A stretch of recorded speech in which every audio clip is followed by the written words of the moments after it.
Hello guys, welcome back to our channel three sister blogs. ভোর 3টের সময় উঠেছি তারকেশ্বর যাওয়ার উদ্দেশ্যে। এখন যাচ্ছি স্নান করতে। দেখা হচ্ছে রেডি হয়ে।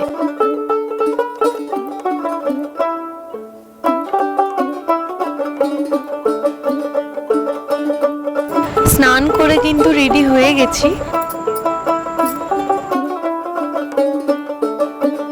লোকে বলে ও বলে রে ঘর বাড়ি ভালা নাই আমার, লোকে বলে ও বলে রে ঘর বাড়ি ভালা নাই আমার।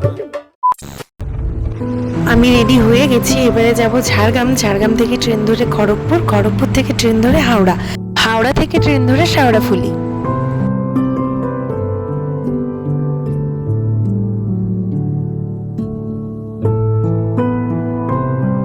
বাস থেকে নেমে গেছি। এখন টিকিট কেটে স্টেশনের দিকে ট্রেন ধরতে যাব। ঝাড়গ্রাম থেকে ট্রেন ধরে আমরা কিন্তু আস্তে আস্তে খড়গপুর স্টেশনের দিকে চলে এলাম। আশা করি বুঝতেই পারছো স্টেশনটা দেখে কতটা পরিমাণে ভিড় হয়েছিল। প্রচুর মানুষের সমাগম কিন্তু হয়েছে এখানে। খড়গপুর থেকে ট্রেন ধরে কিন্তু আমরা হাওড়াতে গিয়েছিলাম। হাওড়া থেকে ট্রেন ধরে একদম শেওড়াফুলি।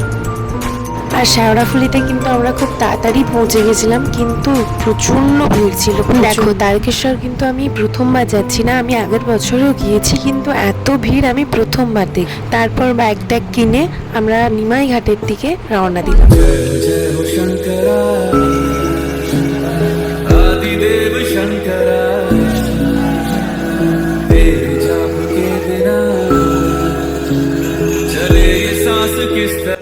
দেখতেই পেলে ভিড়টা কতটা পরিমাণে হয়েছিল। তারপরে আমরা শেওড়াফুলিতে ভাত টাত খেয়ে রেস্ট নিলাম। ভোলেনাথের মাথায় জল ঢালার আগেই কিন্তু তার বিশেষ ভক্তের সাথে আমার দেখা হয়ে গেল, তাকেও একটু আদর করে দিলাম। আমরা কিন্তু শেওড়াফুলিতে অনেক তাড়াতাড়ি নেমেছি, কিন্তু জল নিতে যেতে পারিনি, এই গলিটাতেই ছিলাম। আর আমরা যতক্ষণ ছিলাম ইনিও কিন্তু আমাদের সঙ্গে। অলরেডি কিন্তু অনেকে জল নেওয়া হয়ে গেছে, তারা রওনা দিয়েছে তারকেশ্বরের পথে। আমরা কিন্তু তখনও জল নিতে পারিনি, ভিড়টা এতটা পরিমাণে ছিল। আমরা কিন্তু রাত্রি 8টার সময় জল নিয়েছি নিমাই ঘাট থেকে। এই যে এই গলির মধ্যে কিন্তু আমি শুয়ে আছি রাস্তার মধ্যেই, কারণ আমরা এসেছি 10টার সময়, ক্লান্ত হয়ে গেছি এবং জল নিতে কিন্তু আমরা তখনও পারিনি। দেখো, এটা হচ্ছে নিমাই ঘাট আর আমরা এখান থেকেই জল নিয়েছি। রাত্রি 8টার সময়ও এতটা পরিমাণে ভিড় ছিল। তারপর আমরা তারকেশ্বরের দিকে রওনা দিলাম।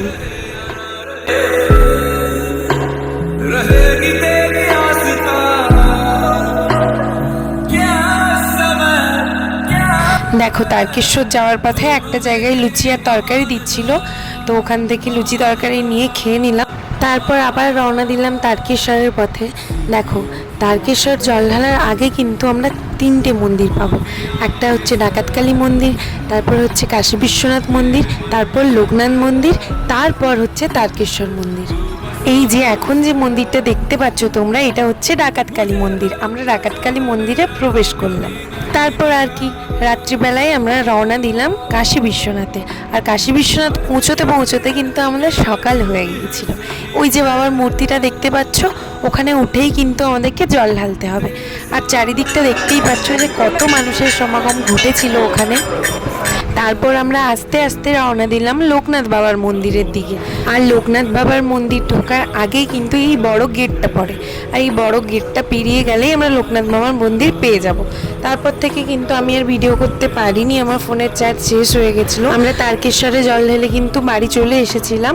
এটা হচ্ছে তার পরের দিন। আর ওখান থেকে আসার সময় কিন্তু আমি এই ফটোটাও নিয়ে এসেছিলাম, অনেক প্রসাদ এনেছিলাম। আর এই এত বিস্কুট, চকলেট, কেক, বিভিন্ন রকমের খাওয়ার জিনিস, এগুলো কিন্তু আমরা ওখান থেকে পেয়েছিলাম, যেগুলো বাড়িতেই নিয়ে এসেছিলাম বোনদের জন্য।